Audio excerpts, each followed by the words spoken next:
কতবার কাতর ডাক পাঠিয়েছি তোমার উদ্দেশ্যে আগুন, তুমি থেকে গেছো ধরাছোঁয়ার বাইরে। এই শ্রান্ত দেহ মনের ক্লান্ত ছায়া থেকে বহু দূরে প্রিয়তম আমার, আজ তোমাকে আহ্বান করছি আমার হৃদয়ে, আমাদের হৃদয়ে। তোমাকে ডাক পাঠাচ্ছে আমার সময়, স্বজন, স্বদেশ। বহুদিন কোনো খবর পাইনি তোমার। কোথায় হারালে আগুন, কোথায়? মহাবিশ্বের মহাকাশের সৃষ্টির প্রথমতম মুহূর্তের ক্রান্তিলয়ে তোমাকে দেখেছি সূর্য সম্ভূত এক প্রাণময় মর্তলোকে। জন্ম মুহূর্ত থেকে দেখেছি তোমাকে প্রবলতম উত্তাপে, ভীষণতম বিধ্বংসী উন্মত্ততার, নিবিড়তম সুজনের দূর প্রভাবী ছন্দে দেখেছি তোমাকে আগুন। 3 ভাগ চোখের জল আর 1 ভাগ বেঁচে বর্তে থাকার আনন্দিত সবুজ নিয়ে আমাদের এই জীবন নামের নাট্যশালায় তুমিই প্রথম আলোক সম্পাদ। মনে পড়ে অদূর অতীতের সেই আর্তনাদ ক্লিষ্ট শ্মশানভূমি। জ্বলছে চিতা, জ্বলছে মৃত মানুষ, আর চারপাশে ঢাক ঢোল কাঁসর ঘণ্টার উন্মত্ত উল্লাসের নেপথ্যে জ্বলছে জড়ো হওয়া এক পাল মানুষের পাশব লোভ। আর সেই উন্মাদ কালবেলায় নিদারুণ চিৎকারে আকাশ ফাটিয়ে জ্বলে উঠছে নিরীহ এক সদ্য বিধবার অনিচ্ছুক দেহ। মনে পড়ে আগুন প্রাকৃতিক আমার আগ্নেয় বিভৎসতাকে। সেদিন সেই হতভাগ্য পরাধীন দেশ দেখেছে এক দুর্নিবার মানবিক আগুন। সেই আগুনের নাম রামমোহন। বহু বিবাহ, বাল্যবিবাহ, কুলীনতার কুলীন প্রথার বর্বরোচিত দানবীয়তা যখন ঢেকেছিল মানুষের মুখ, তখন সারা দেশে দৃপ্ত তেজে দাবানলের মতো ছড়িয়ে পড়া এক আগুনকে আমরা আজও মাথা নত করে জানাই প্রণাম। সে আগুন ঈশ্বরচন্দ্র বিদ্যাসাগর। তোমাকে দেখেছি ঝাঁসির রানী লক্ষ্মীবাঈ শোণিত পিপাসু তরবারির ঝলকে। তোমাকে দেখেছি তিতুমির বাঁশের কেল্লা দুর্দমনীয় দুঃসাহসে। তোমাকে দেখেছি জালিয়ানওয়ালাবাগের নৃশংসতার। তখনও তুমি বুড়িবালামের তীরে জ্বলে ওঠা বাঘা যতীন।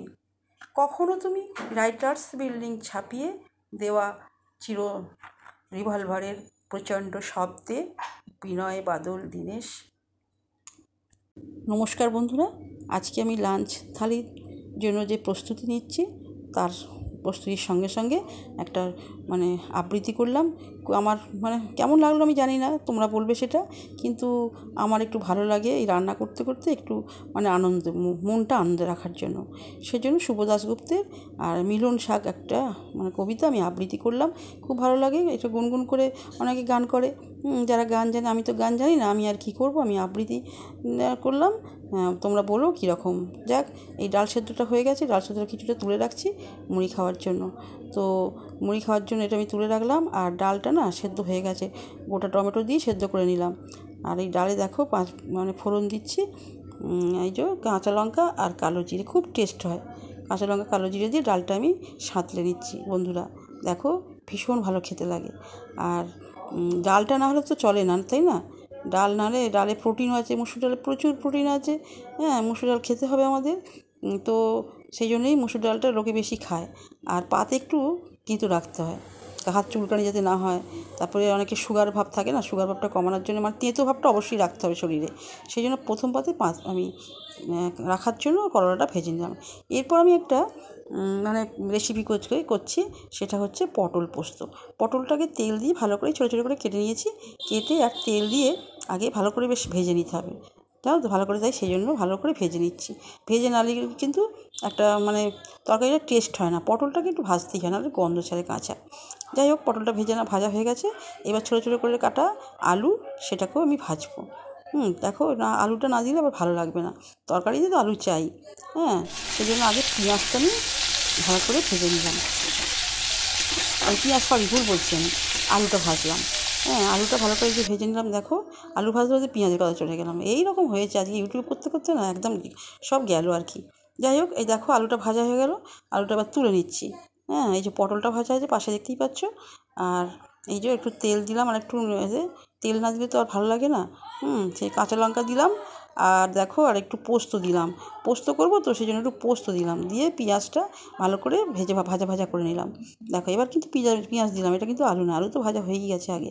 আর টমেটো দিলাম, টমেটো না হলে দিলে না তরকারিটা টেস্ট হবে না, সেই জন্য টমেটো দিলাম। দেখো এবার ভাজা সব এই ভাজা পটল আলু এগুলো সব একসঙ্গে তুলে দিলাম। দিয়ে ভালো করে নাড়াচাড়া করলাম। দেখো এটা কিন্তু ভালো খেতে লাগবে, খুব টেস্টি লাগবে। একটু পোস্ত বাটা দেবো পরে, কিন্তু একটু পোস্ত গোটা পোস্ত দিলাম আর কি, ফোড়ন। ফোড়নে গোটা পোস্ত দিলে খুব ভালো লাগবে। এই দেখো 1 চামচ পোস্ত দিলাম, কারণ পোস্তর দাম প্রচুর কিন্তু। এই যে পোস্ত দিইনি এখন, সরি, পোস্তটা বাটছি। ওই যে নুন দিলাম ওটা, আর হলুদ দিলাম। আর এবার এই পোস্তটা বেটে নেবো, দেখতে পাচ্ছ তো এক হাতেই বাটছি। এবার একটু ভাজা ভাজা করে জল ঢেলে দিলাম, আর এই যে পোস্ত দিলাম 1 চামচ। পোস্ত দিয়ে ভালো করে নাড়াচাড়া করে নিয়ে শুকনো শুকনো নাড়াচাড়া করে নেবো, করে নিয়ে এবার নামিয়ে নেবো। খুব ভালো লাগে পটল পোস্ত খেতে। তোমরা কে কে খেয়েছো পটল পোস্ত বলো, আমাকে একটু কমেন্ট করে বলো। আর কেমন হয়েছে সমস্ত আমার ভিডিওটা প্রথম থেকে শেষ পর্যন্ত তোমরা অবশ্যই কমেন্ট করো। যদি খারাপ হয় বলো হ্যাঁ খারাপ হয়েছে তোমার ভিডিও, এরকম আমার ভালো লাগে না, আমাদের ভালো লাগে না, হাসবে লোকে সেটাও বলতে পারো, আর ভালো লাগলেও বলতে পারো। দেখো আমি লাঞ্চ থালিটা এবার, রান্না তো হয়ে গেছে, এবার লাঞ্চ থালিটা আমি সাজাচ্ছি। একটু ভাতটা নিচ্ছি, নিয়ে একটু ভাতটা আবার একটু গুছিয়ে দিতে হবে, গুছিয়ে না দিলে না দেখতে ভালো লাগে না। তাই একটু ভাতটা আমি হাত দিয়ে চামচে করে তুললাম, বড় চামচ ওই ভাতা আর কি, দিয়ে তুলে নিয়ে আর হাত দিয়ে ভালো করে গুছিয়ে নিলাম। দেখো তারপর একটা লেবু নিলাম, নিয়ে এবার লাঞ্চ থালিটা আমি সাজিয়ে ফেলি। দেখো এটা পেঁপে আর আলু আর পেঁয়াজ দিয়ে মাখা আছে, আর একটা লেবু নিয়েছি। দেখো লেবুটা যে কোথায় দেবো ভেবে পাচ্ছি না। আর একটা ডিম সেদ্ধ নিয়েছি, ডিম সেদ্ধটা নিয়েছি, লেবু দিয়েছি, আর পেঁপে আলু ভাত সেদ্ধ পেঁয়াজ দিয়ে মাখা। আর দেখো এই যে ডাল, ডাল না তো ভাত খেয়ে হবে না।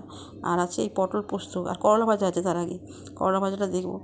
আমি খুব কষ্ট করে কিন্তু এই যে ভয়েসটা দিচ্ছি, চতুর্দিকে না আওয়াজ আওয়াজ আওয়াজ, কোথায় গান চলছে, কোথায় কে চেঁচাচ্ছে, কী বলবো, খুব কষ্টের মধ্যে আছি আমি।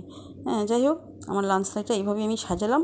তোমরা দেখো কেমন হয়েছে, আর ভালো লাগলে নিশ্চয়ই তোমরা কমেন্ট করবে, লাইক দেবে।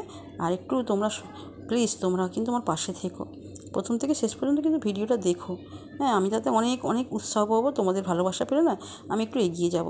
দেখো এই যে পটল পোস্তটা দিলাম। তো ভিডিওটা কিন্তু এই পর্যন্ত, তোমরা ভালো থেকো, তোমরা বন্ধুরা আমার ভালোবাসা নিও। আবার পরের ভিডিও দেখা হবে, অনেকদিন ছাড়া ভিডিও করি, লাইভ করি, তো ওই জন্য আসতে পারিনি।